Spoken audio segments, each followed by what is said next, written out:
Hello everybody, welcome to today's live stream. Get this adjusted a little bit. Yeah, so man, this week's price action has sucked.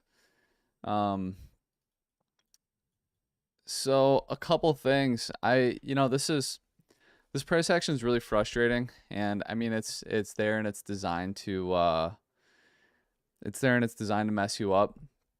So like just from my perspective, like I'll give you an example is, I shorted here, took profit here, compounded my short in here, took profit here, compounded again here.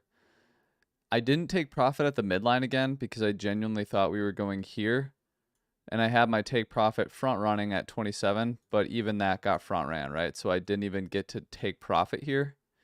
And so price comes back up. We get above here. If we look at a 4-hour time frame, we've been holding this level now on a 4-hour time frame. 1, 2, 3 4-hour candles. I have my stop here. Okay. So keep in mind, I've shorted this, compounded twice now, taken profit twice, have left a runner here. So we're here. I de-risk my short by half, right? I de-risk my short by half. I don't have a lot of edge in this right here. So I'm like looking at it and I'm thinking, well, we're holding this level. Delta is virtually flat. We haven't broken down. We've been holding this area. Why not go lower, or why not, sweep the highs one more time? Then we have quite a bit of liquidity here if we're going to hold the monthly, also the quarterly open.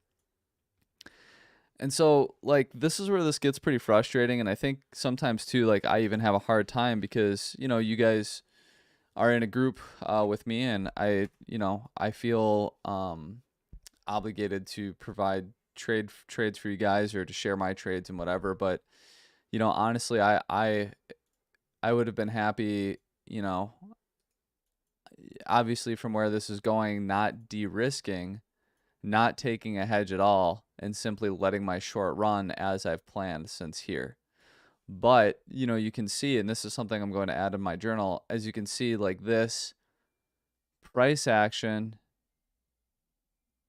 shook me out of part of my position, right? So now not only am I in half size that I would have wanted to be for this move, but I also hedged here, lost on my hedge.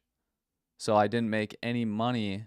So my short didn't start making money until it broke below here. So this is the only part of my short that's made money because I hedged on my long from here to here, right?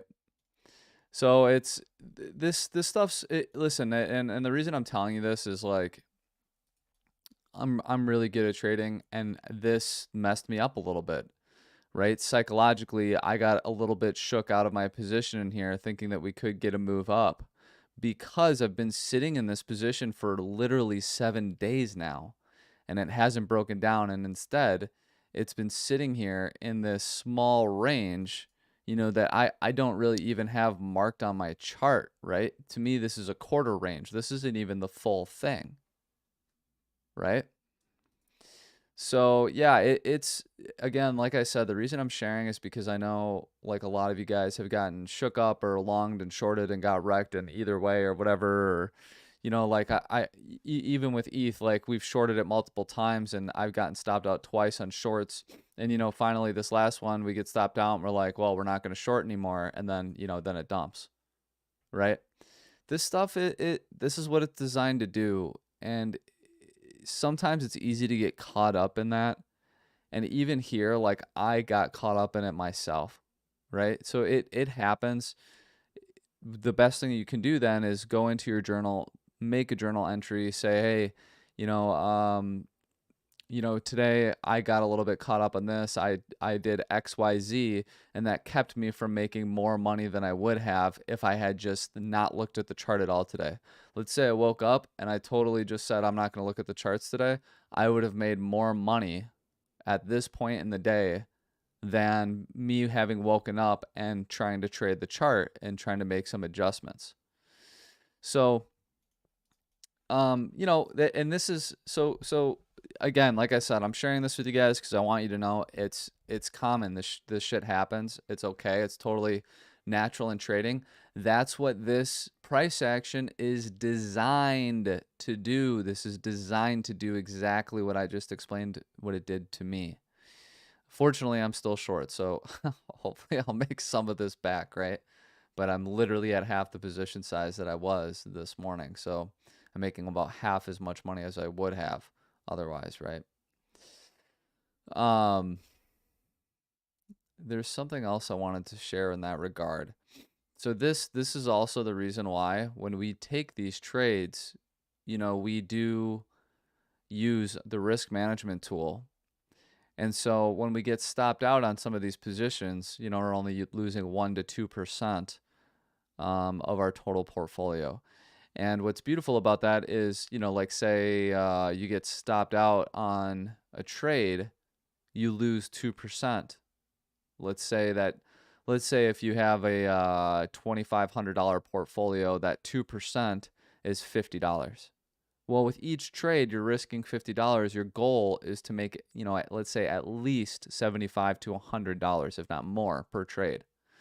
So as long as your losers are smaller than your winners, and you consistently stick to, your plan over time and your system, your trading system, you will continue to be profitable. Trading is, I was just thinking about this the other day. Trading is quite literally. Trading and making money over time is literally a calculation. And as you enter trades and exit trades and take profit, you are manually calculating. You're manually going through that equation, right? And the beauty of that equation is that it expects you to lose sometimes. It's factored into the equation. Losses are factored into the equation. So, it's totally cool. Don't be too worried if you got shook up in this. For me this morning, of course, I'm a little bit frustrated with some of what I did in here that ultimately messed up. I've made less money than I would have. I mean, I'm still, we're still profiting, but made less than I would have had I not even done anything at all, right? And that's exactly what this was designed to do. So when that happens, it's really good, like I said, to journal, but it's also next time when you look forward to price action and you see something like this happen, you could say, this looks familiar. And you can look back on your journal entry and you can say, hey, this kind of price action shook me out. And in the past, I wish I would have just kept my position as it was and let it play out, and I would have made more money. So now I can look back on this scenario as a nice learning lesson. So as long as I never do it again, right, this is a great opportunity to, learn from, right? Okay, cool. So let's go ahead and dive into the charts a little bit here. So as I said, I had my hedge here, which it turns out was so far is a great area for a hedge. We'll have to wait and see how it plays out. My idea is that I'm going to enter a long position here, and if this gets stopped out, if we lose this low, I believe that we're going to have continuation to the downside. And it seems as though that is the case so far. We'll have to see how the hourly and 4-hour and all that, etc. close. I have my take profit set here, here, and I think that's all I have for now. Basically, I'm looking to take profit at the bottom of the range on my short. So we'll have to, wait and see how that plays out. But here's what I can tell you guys. And let's just take a look at ETH, for example. So here's our ETH chart. Basically, I'm looking to position down here for a long. How long will it be before we hit that area? I don't know. But to me, this is my next area of interest for a high probability trade, and that would be a long position. Now, as for shorts, there's a couple things I want to point out. The first thing being the ETH BTC chart. And this is kind of how I'm going to approach some of this, by the way, moving forward with ETH. I got a little ETH happy on my trades, which is fine. But typically I don't trade ETH unless we're at a high time frame zone. And I've been, looking back on my trading journal, I've been over trading ETH for what I typically trade it for. So the next area of interest for me on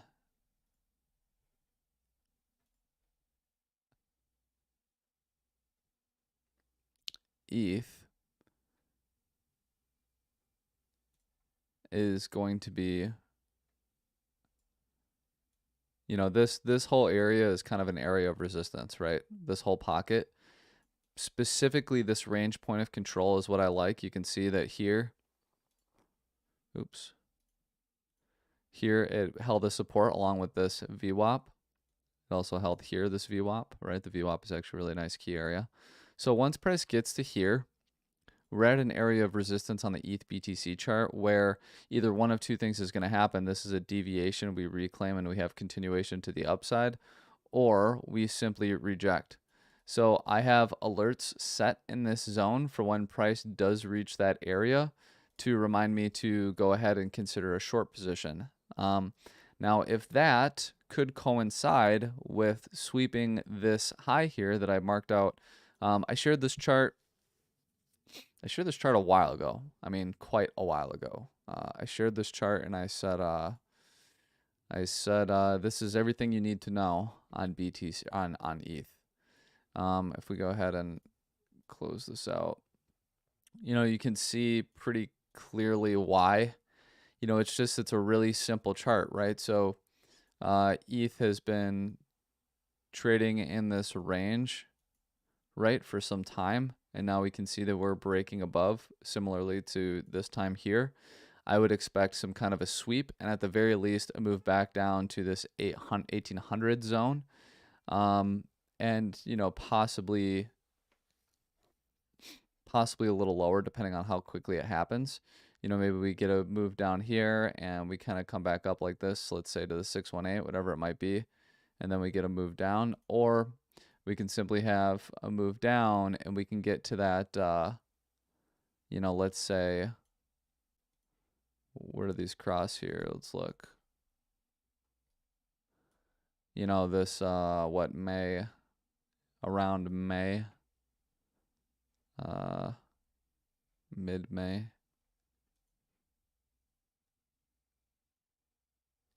So let's say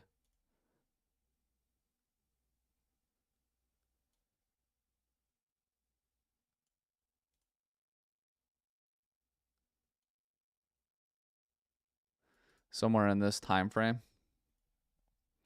right? So to sort of see that move up, sweep this high, get a move back down, we find support here, and we go ahead and look for some degree of a long position. And that's all I'm going to do, guys. I'm going to be honest with you, like, I'm not,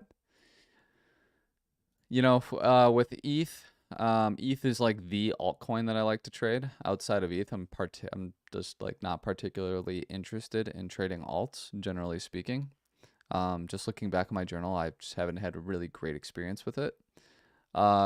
So I'm only going to stick to high time frames moving forward for the time being.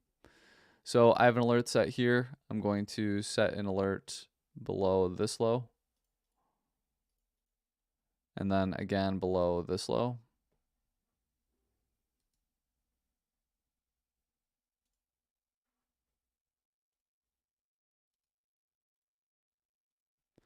And I'm going to simply look for a long position down here. Maybe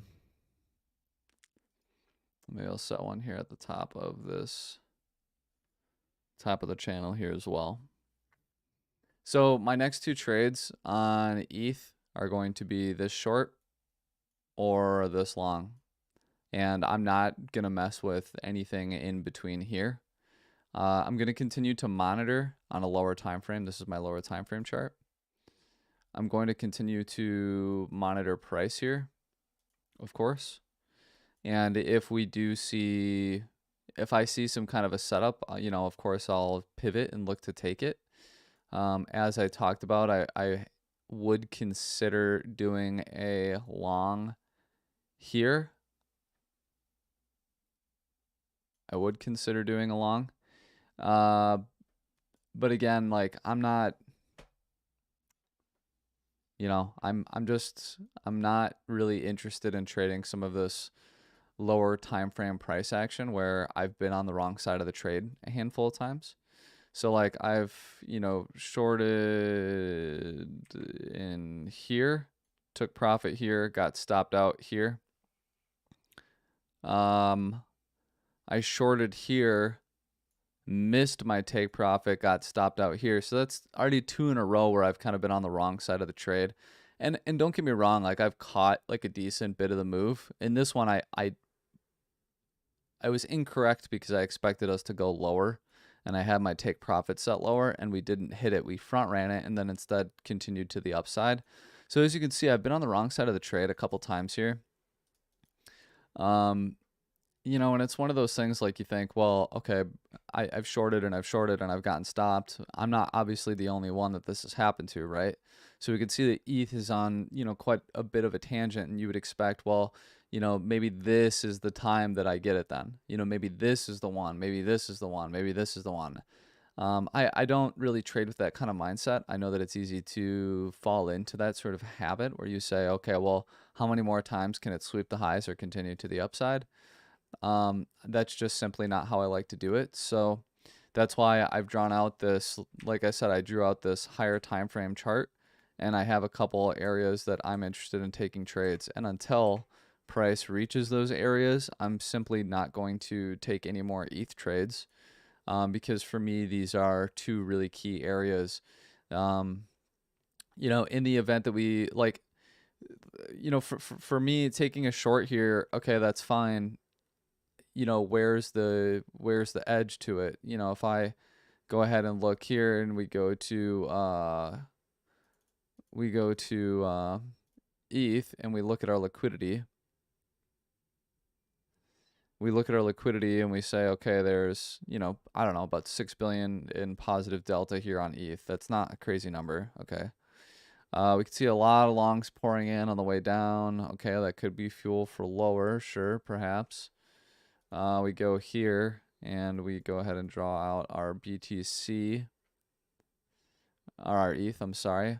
We can see that liquidity, this nice liquidity pocket, does go all the way up to 2,000. Ding, ding, ding. Okay, cool. That's, you know, possibly gives us this sweep of that high then. All right, great. That sort of lines up there. Let's go ahead and zoom out and look at a month. Yeah, again, we can see there's quite a bit of liquidity resting at around that 2,000 level. Let's go ahead and add our other exchanges.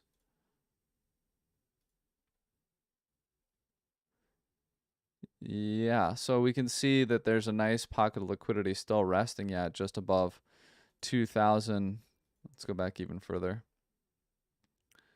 Yeah, 1960, which I think we pretty much have gotten to. But yeah, so you can see like this nice area of liquidity is resting here, that's yet to be taken. So like I'm done sort of trying to sweep or catch these moves. It just hasn't worked well, and I recognize that, so I'm going to move on and take a different approach, which is what I normally do. I got just a little bit of excited trading ETH as of late. But I'm going to go back to what I would normally do in this scenario, and that is to say I have my alerts set here and I have my alerts set here. Until price reaches one of these 2 areas, I'm simply not interested in trading ETH. I have a couple low time frame trades that I may be interested in. And you know, I'll keep an eye on some of those things like I talked about before, maybe doing a deviation back into the range before reclaiming. But I will say I would have preferred that to have happened here. Not to say that it couldn't here, but I would have preferred it earlier. So yeah, simply put, I'm going to hold off until I see a little bit more of a setup begin to form here.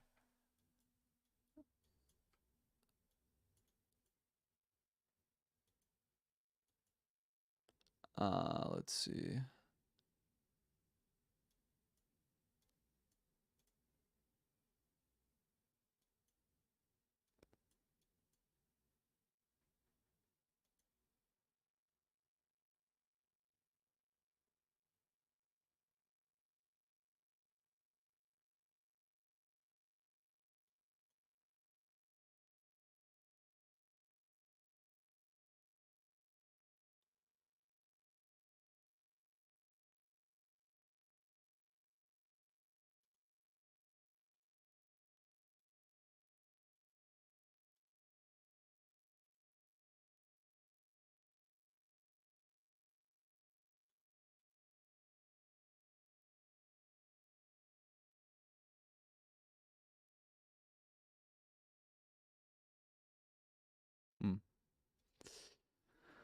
Hmm. So anyway, yeah, those, those lower time frame things, I'll be sure to keep you guys updated on if there's something that I do want to take a trade on or whatever it might be. But yeah, simply put, I'm just going to focus on higher time frame stuff with ETH for the time being. Okay, taking a look at BTC.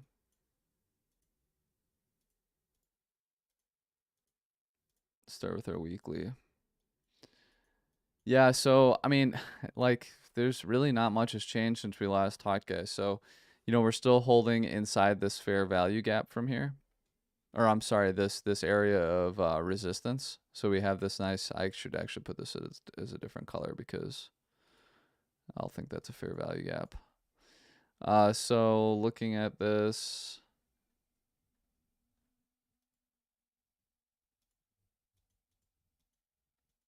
I want to keep thinking that's what it is. That's fine. So we're still holding, kind of inside the lower area of this resistance zone.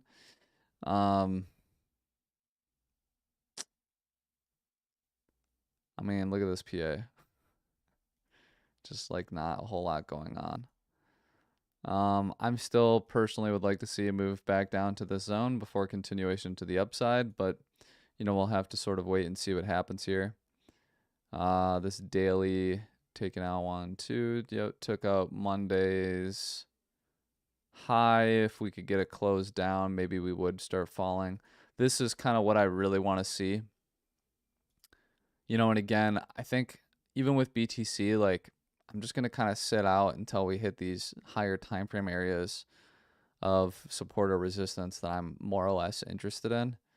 Having tried to trade this really tight range that we've been in has just been this week so far, it hasn't been great.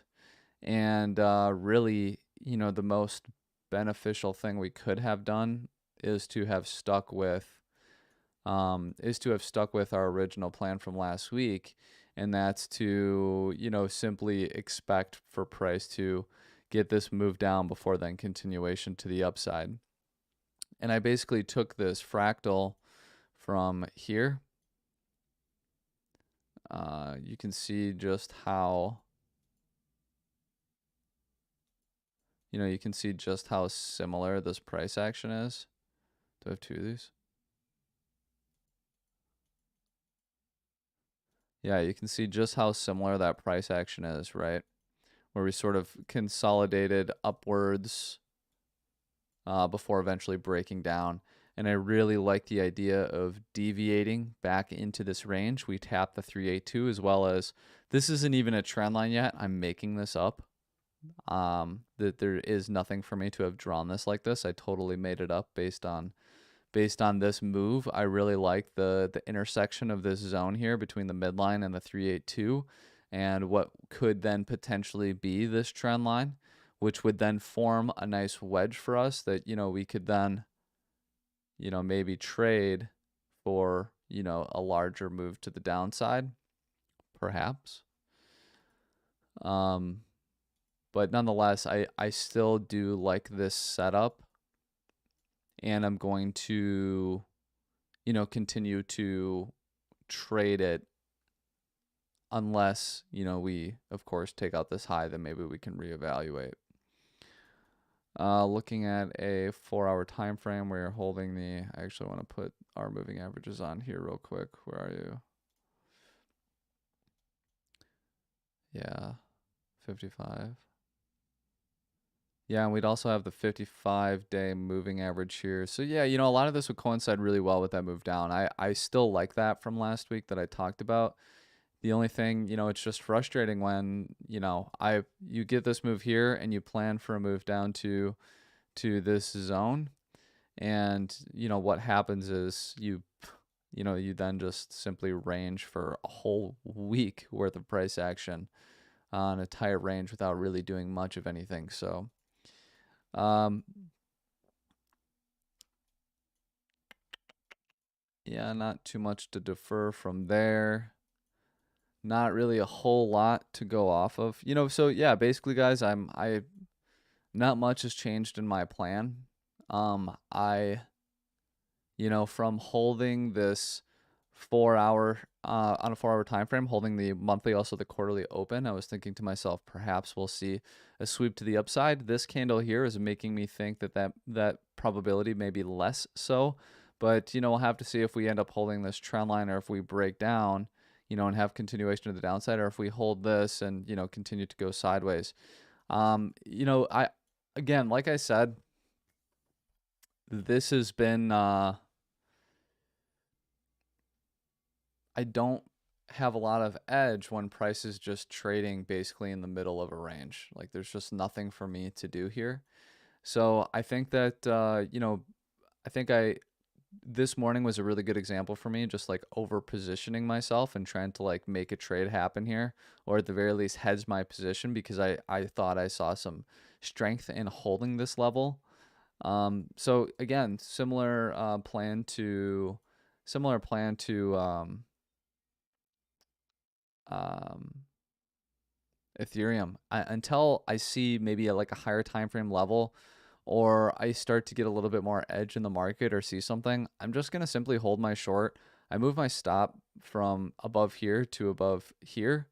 And I'm just going to let my short run. I'm going to let my take profits hit, which are at the bottom of this range.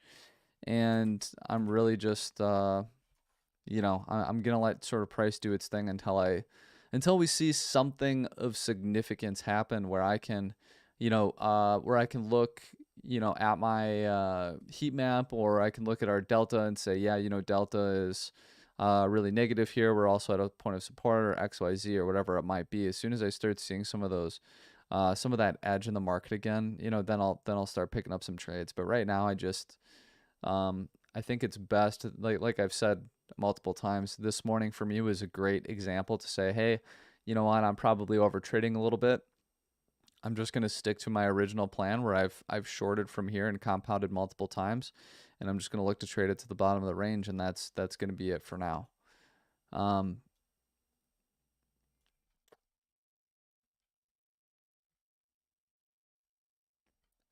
let's look at let's take a look at this chart. No, let's use this one here.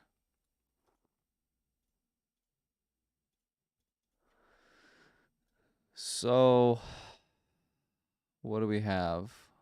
Let's try to just draw this out here. 1, 2, 3, 4, 5.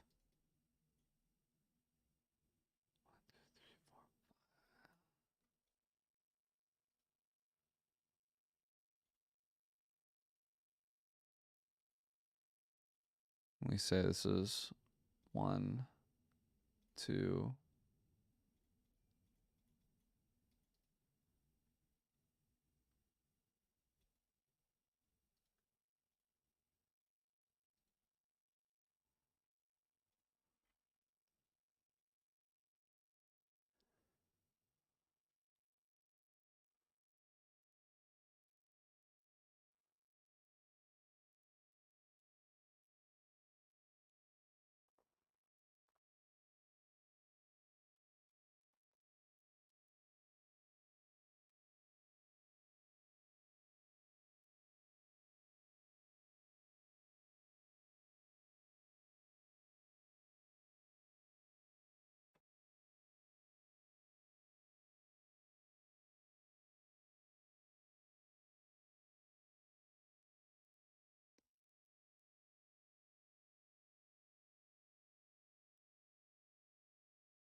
Yeah, I think,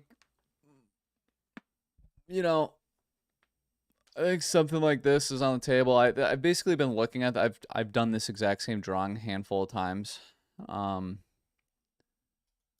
so like it is no secret. I'm sure you guys probably have seen me do this a handful of times. But like if I were to just go ahead and draw it out, this is basically what I'm looking at still. I still like this. I think this is a good, whether or not we'll go this high or we'll go higher or whatever it might be, it's to be seen. This is just a rough estimate, months out. So you can't, how accurate can you really be when you're predicting that far out? But yeah, I would like something like this. Specifically, if we zoom in for what is our wave 3, maybe doing something along these lines, right? Let's get down to this 25, 200, 25, 500 zone. From there, we get our leg to the upside, which will be a very fast push, I think, at the very least to this zone, 30K zone, with that where that weekly is kind of, or otherwise, we go ahead and sweep this high. It's to be seen. Profit taking happens here where we sort of have sideways consolidation to the downside back to this sort of zone here for then our last leg up, and then sort of a larger retracement from there, which would then be our larger wave 4. So I like this setup for now. If we were to, let's say, like do something like this here, and we were to do like a leading diagonal, or what is it, a leading or ending diagonal, I can't remember, where we do 2, 3, 4, 5, and then we break down, maybe only bringing us to sweep that high. Actually, this lines up pretty damn well.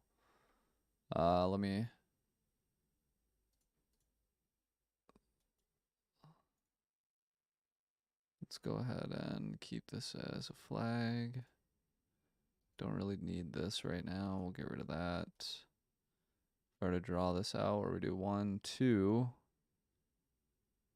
And then if we did a 3, which would be from here to here to here, that would put us, yes, that would put us here. Perfect. And then let's say 4 back here, and then 5 above 32, which is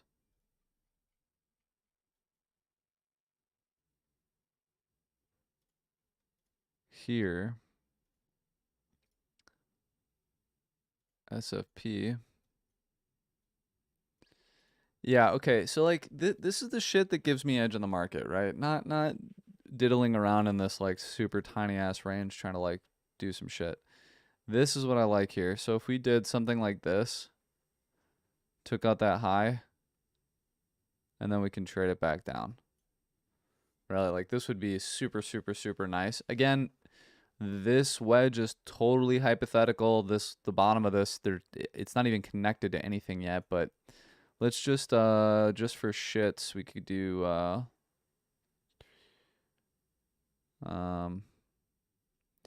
like if we did this, basically back up to this zone. Yeah, you guys get the idea. So basically down, up, down, sweep, dump. I think that this would be a really nice move. Or otherwise, let me see if this even really fits with timing.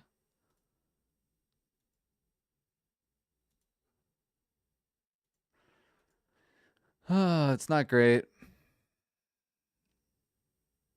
It doesn't fit very well with timing, but it's okay. It would just have to mean that wave 5 is going to be very fast. So, yeah, so for my macro plan, you know, in the upcoming, what would this be, month, the next 4 to, let's say, 6 weeks, maybe sort of start to create this wedge, perhaps. Ultimately, our primary target still the same as I've talked about for a very long time. This zone here, right? That 25,500, 25,200 level, which is also it's the 382. We have the convergence of all the moving averages here. And it lines up, you know, just really nicely with what would be a wave 2 on an Elliott wave, as well as, you know, previously having resistance here, why not backtest, flip to support, right? This level here. So that would be also a really nice confluence for that setup.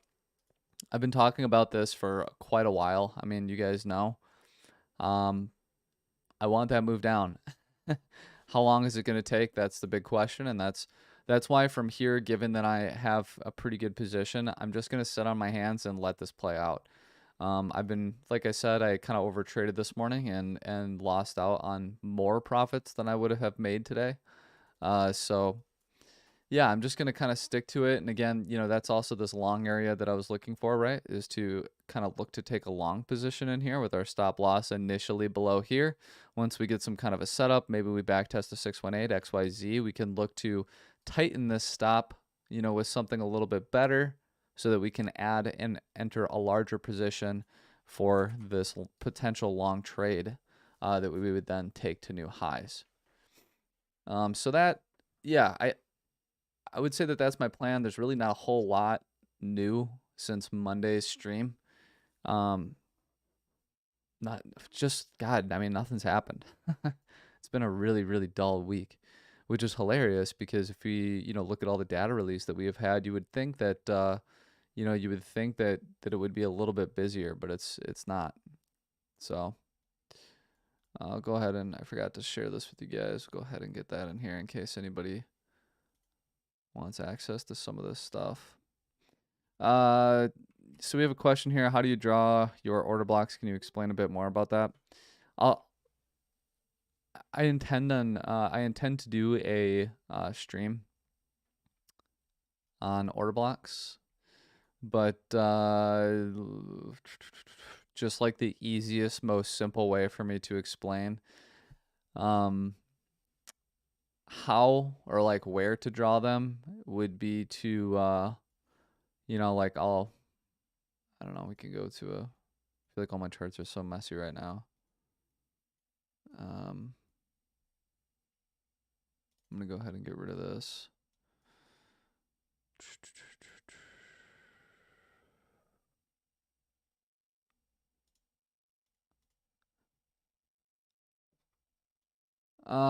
So, you know, let's say we close here. This would be an order block.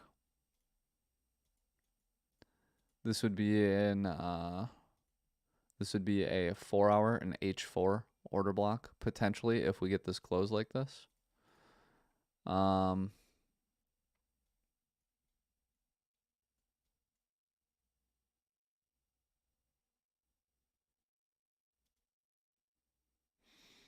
This is an order block here.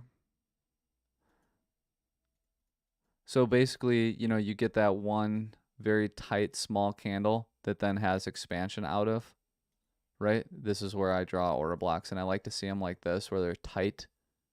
I don't really like to, you know, like you could class this as an order block as well. I don't really like it as much, right? I prefer these ones. They're a little bit tighter.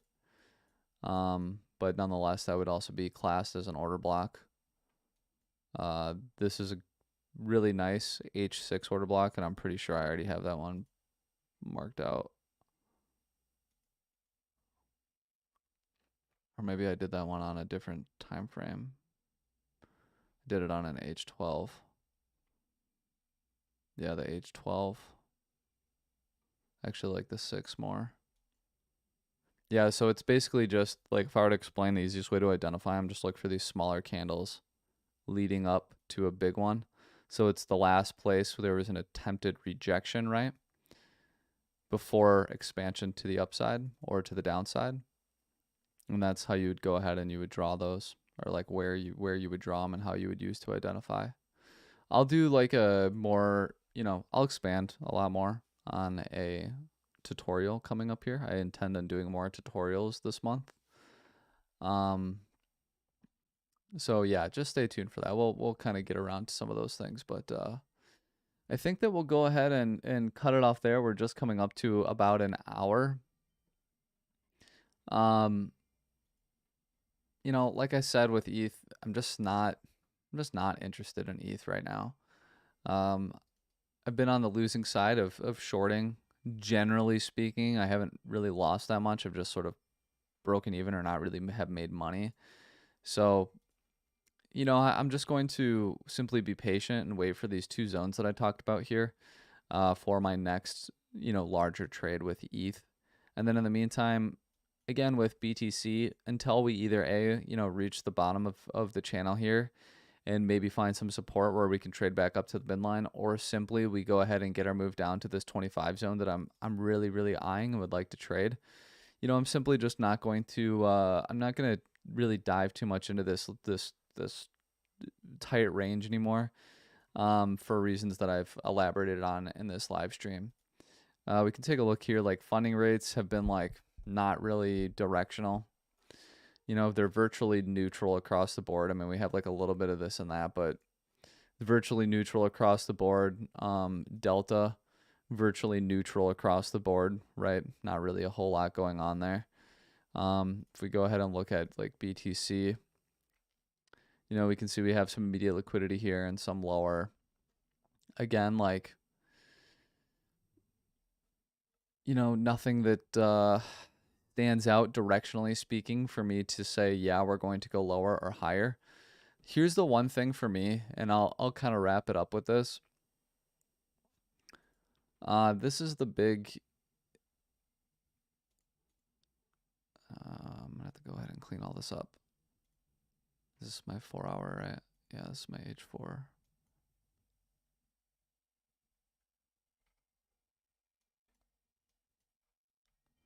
Here's the biggest thing for me is if we go onto a daily time frame and we go ahead and draw out our let's go to a 4 hour. We go ahead and put our moving averages in.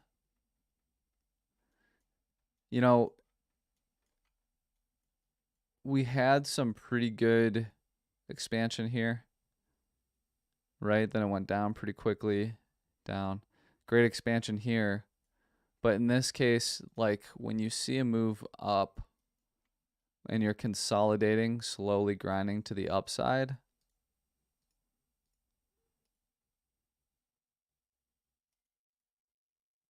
and you're slowly grinding to the upside here, we can see that our 21 and 55 moving averages are really just, I mean, they're starting to go flat, right? Starting to flatten out a little bit. This lack of momentum to the upside can't really be ignored, right? So this is a lot of the reason why too I'm a little bit more eager to see price go down to that 25.5 zone than I am for continuation to the upside.